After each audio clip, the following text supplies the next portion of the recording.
Tolong rekan media, blitznya dimatikan dulu ya. Ya.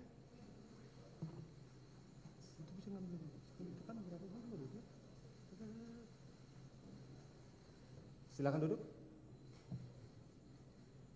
Kemudian bagaimana sikap saudara terhadap dakwaan tersebut? Apakah akan menyampaikan sendiri atau diwakili oleh tim penasihat hukum? Bapak-bapak hakim-hakim majelis, kami akan mengajukan eksepsi. Akan mengajukan eksepsi? Eksepsi. Ya. Yang akan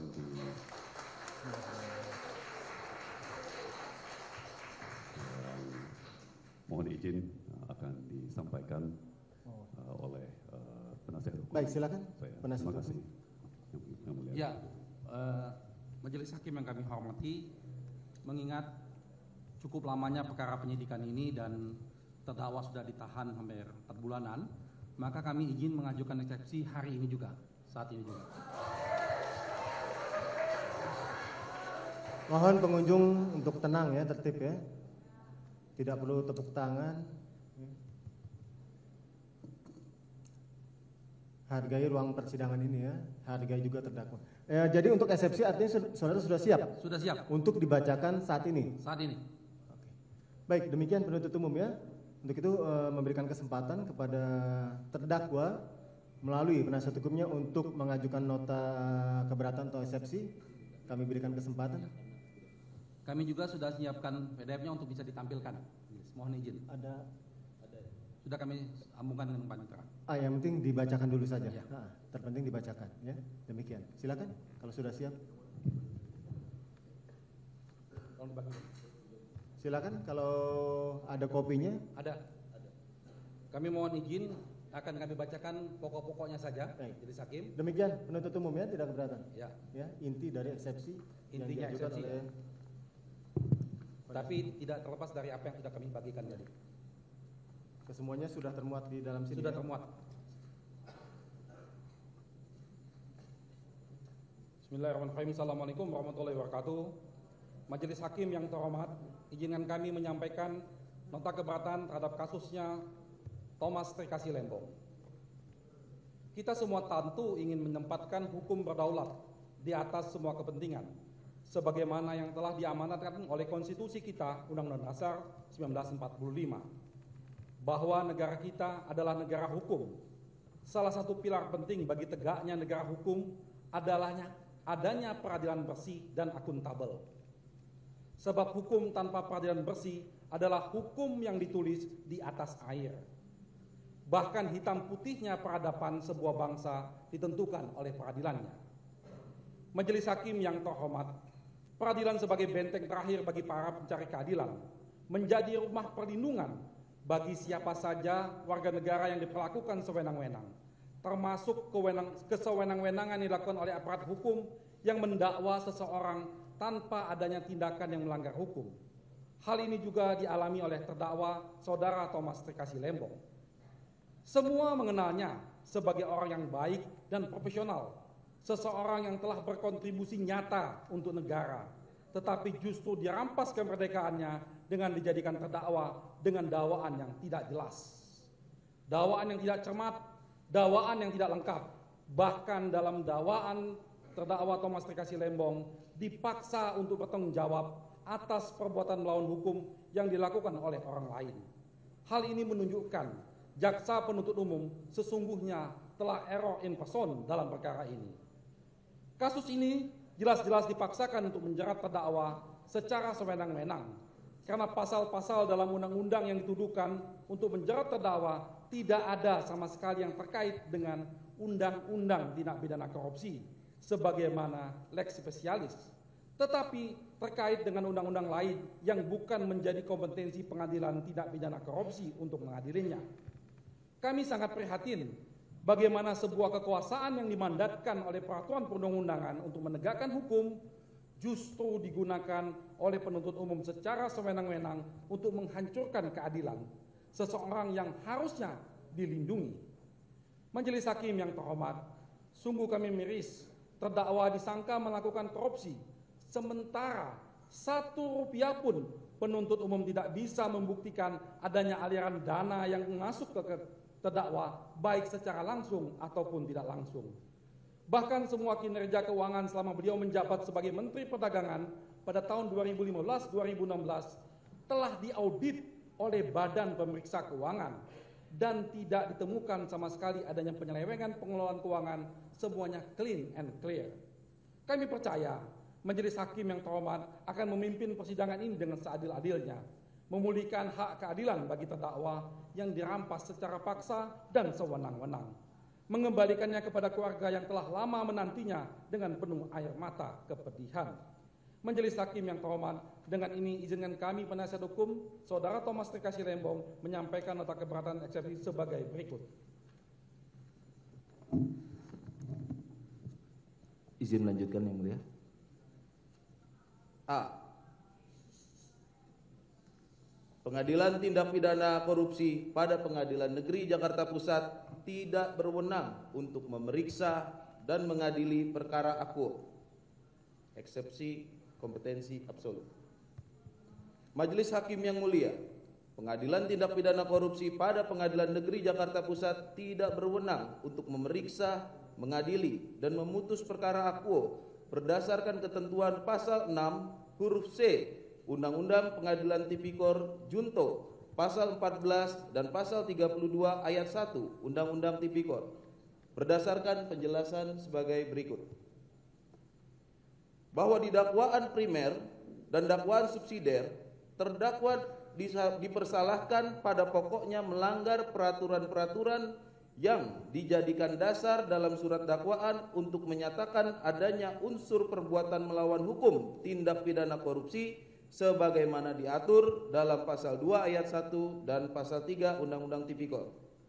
Ketentuan peraturan perundang-undangan yang dijadikan dasar hukum dalam surat dakwaan jaksa penuntut umum merupakan norma hukum dalam ruang lingkup perdagangan dan pangan yang mengatur secara khusus sanksi pidana di bidang perdagangan dan pangan, bukan sanksi di bidang tindak pidana korupsi.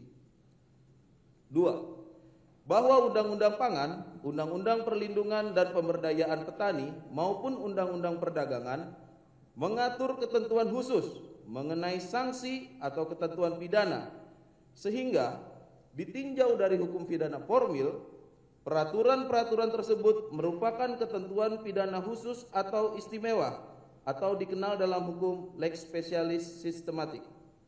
Lebih lanjut, peraturan mengenai peraturan pemerintah nomor 60 tahun 2008, peraturan presiden nomor 71 tahun 2015, dan juga peraturan Menteri Perdagangan merupakan perbuatan-perbuatan administratif. 3. Bahwa Undang-Undang Tindak Pidana Korupsi telah memberikan batasan-batasan terhadap perbuatan apa saja yang memenuhi unsur perbuatan melawan hukum dalam pasal 2 dan pasal 3 Undang-Undang Tindak Pidana Korupsi, yaitu sebagaimana telah dinyatakan secara tegas dalam pasal 14 Undang-Undang Tindak Pidana Korupsi beserta penjelasannya, di mana disebutkan bahwa yang dimaksud dengan ketentuan yang berlaku dalam undang-undang ini adalah baik hukum pidana material maupun untuk hukum pidana formil. Berdasarkan ketentuan pasal 14 Undang-Undang Tindak Pidana Korupsi, Undang-Undang Tindak Pidana Korupsi hanya diberlakukan terhadap seseorang yang melakukan perbuatan melawan hukum terhadap undang-undang yang mengatur sanksi tindak pidana korupsi, seperti pelanggaran terhadap undang-undang tentang ketentuan umum dan tata cara perpajakan yang menyatakan secara tegas adanya sanksi tindak pidana korupsi. 4. Bahwa maksud dari tujuan pasal 14 Undang-Undang Tipikor tersebut sejalan dengan pasal 5 dan pasal 6 Undang-Undang Tindak Pidana Korupsi, di mana pasal 6 huruf C Undang-Undang Pengadilan Tipikor menyatakan bahwa Pengadilan Tindak Pidana Korupsi hanya berwenang memeriksa, mengadili, dan memutus perkara tindak pidana yang secara tegas dalam undang-undang lain ditentukan sebagai tindak pidana korupsi. Sedangkan pelanggaran yang disebutkan dalam dakwaan jaksa penuntut umum tidak ada satupun yang secara tegas dinyatakan dalam undang-undang sebagai tindak pidana korupsi. Inkasu, Undang-Undang Pangan, Undang-Undang Perlindungan dan Pemberdayaan Petani, serta Undang-Undang Perdagangan. Tidak ada undang-undang tindak pidana korupsi. Pembatasan pengertian perbuatan melawan hukum dalam pasal 6 huruf C Undang-Undang Pengadilan Tipikor juga sejalan dengan pasal 30 ayat 1 huruf D Undang-Undang Kejaksaan Republik Indonesia yang mengatur kewenangan jaksa dalam penuntutan tindak pidana korupsi. 5. Bahwa pada faktanya dasar hukum dari surat dakwaan jaksa penuntut umum untuk menilai adanya tindakan terdakwa untuk melakukan, kami ulangi, adanya tindakan terdakwa untuk memenuhi unsur perbuatan melawan hukum, tidak ada satupun ketentuan yang didakwakan oleh jaksa penuntut umum yang menyatakan secara tegas bahwa tindakan terdakwa adalah tindakan perbuatan melawan hukum dalam undang-undang korupsi. 6.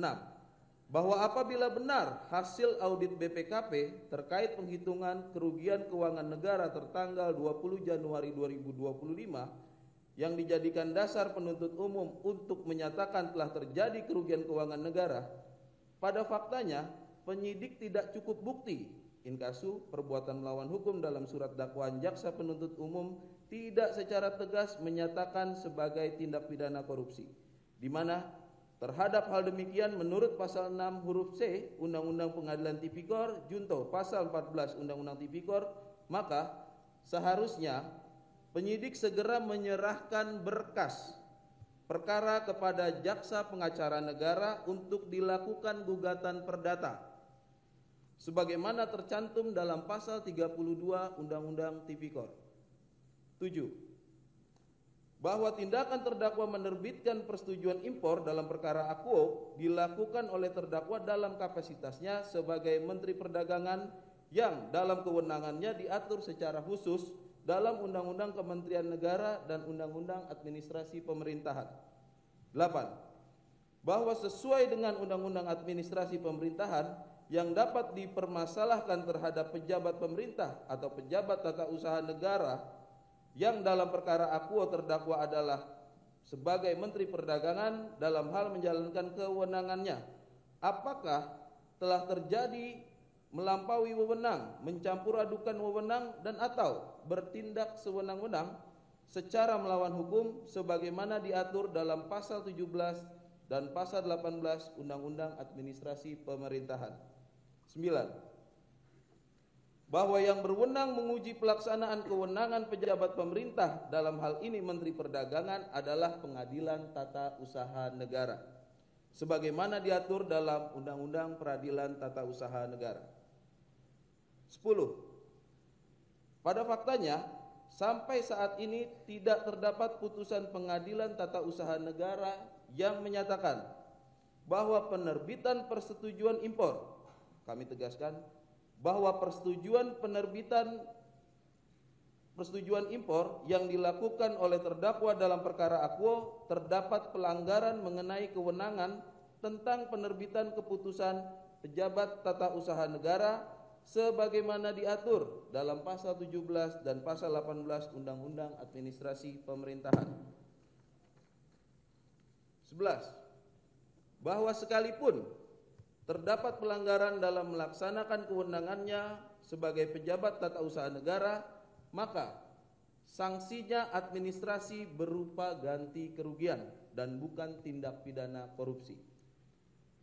Bahwa berdasarkan hal-hal tersebut di atas, maka Pengadilan Tindak Pidana Korupsi pada Pengadilan Negeri Jakarta Pusat tidak berwenang secara absolut untuk memeriksa, mengadili pokok perkara akuo, serta sudah sepatutnya demi hukum menyatakan surat dakwaan jaksa penuntut umum tidak dapat diterima. Dilanjutkan.